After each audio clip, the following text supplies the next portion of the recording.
Thank you for watching Scary Bear Attacks. If you like this episode, please remember to hit the like button and leave a comment or two, then subscribe and click on the bell to receive notifications of whenever we release new videos. Also, please remember to share them to your social media. The couple hiked the suburban trail as the wind pressed them back, as if to encourage them to leave. The brush tossed as the wind thrashed heavy foliage and whipped tall grass into a violent storm of restless emerald. On the narrow, unmaintained path, two hikers navigated the tight switchbacks, with bushes crowding in along the trail edge, completely unaware of the shadow watching them from the thickets. The swirling winds played havoc as it scrambled any sounds or conversation and scattered any scent on the breeze. Without warning, a massive dark shape exploded out of the overgrown brush, a blur of slashing claws and gnashing yellow teeth. Welcome back to Scary Bear Attacks. On the southern edge of the Alaskan town of Anchorage, residential homes are stretching into the wild fringes of town. The Bear Valley housing development is woven with roads and trails for human inhabitants to navigate as they exercise and enjoy nature. Nestled directly against the western boundary of Chugach State Park, many of the trail systems tie into trail systems from the park, which creates avenues for bears to come directly into proximity and contact with the human world. South Anchorage's subarctic maritime climate features cool, moist air, frequent rain, and gusty winds from Turnagain Arm. The forest canopy of Sitka spruce, white spruce, and paper birch anchors fragile slope soils, while a dense understory of mountain alder, American devil's club, and willow grows below. Blueberry, red raspberry, and high-bush cranberry bushes cover the floor, sustaining diverse wildlife like coastal brown bears, black bears, moose, snowshoe hares, and red foxes. On Saturday, July 18th, 2026, an adult female hiker, whom we'll call Anne, set out onto the informal trail system above Bear Valley. Her presence on the challenging trail highlights her familiarity with the local Anchorage backcountry and her willingness to go places less traveled. According to official incident reports, it remains unknown whether the victim or her hiking partner carried bear spray or a firearm during their trek. If the hikers had been carrying outdoorsman pepper spray, they probably would have felt safe and definitely have been safer. The bear spray sprays real far, burns the mucosal membranes of bears, cougars, coyotes, wolves, and even hippies. It has a helpful safety clip to prevent accidental discharge and an easy-access trigger for quick dispensing. It protects you on picnics, near streams, while hunting, mountain biking, camping, or even on the city streets, fitting into most backpacks and even will clip onto your belt or backpack straps. It's only about $17 and the peace of mind is worth $1 million, so check out the product linked in the video article below this video. Accompanying the victim and her hiking companion were 3 dogs, at least one of which was off-leash during the afternoon hike. This is an important detail for this episode. At approximately 5:30 in the evening, the pair was navigating an informal, user-made path that climbs a steep hillside in a zigzag pattern near the Kenai Terrace Road and Brewster's Drive. High winds whipped through the mountain corridor while the hikers proceeded along the narrow path, enveloped by overgrown brush. Now, before you go judging the hikers for hiking in high winds and brushy country, consider how quickly these kinds of scenarios can blow in on you while you're adventuring. Most, but not all people know that bear spray only works when the winds cooperate and when temperatures permit its use. Of the 2 most recommended forms of self-defense, that eliminates one, leaving a firearm, and who would pack that on a suburban trail system?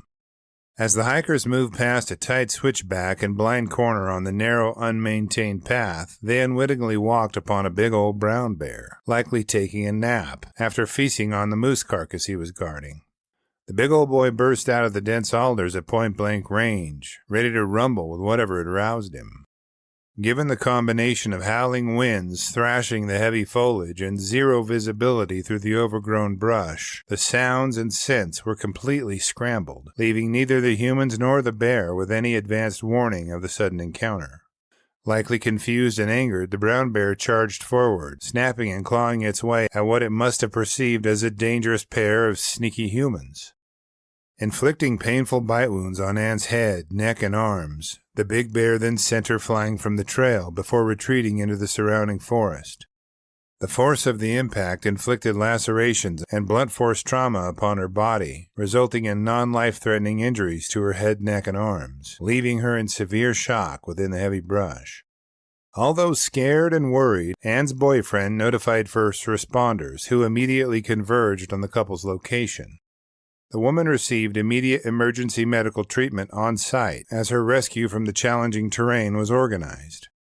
First responders from the Anchorage Police Department, the Anchorage Fire Department, the Alaska State Troopers, and the Alaska Wildlife Troopers mounted a rapid, highly coordinated rescue mission in difficult terrain.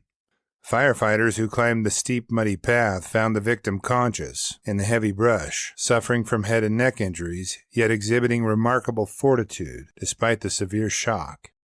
To ensure the rescue crew remained safe from a potential re-attack, police officers deployed an aerial drone overhead.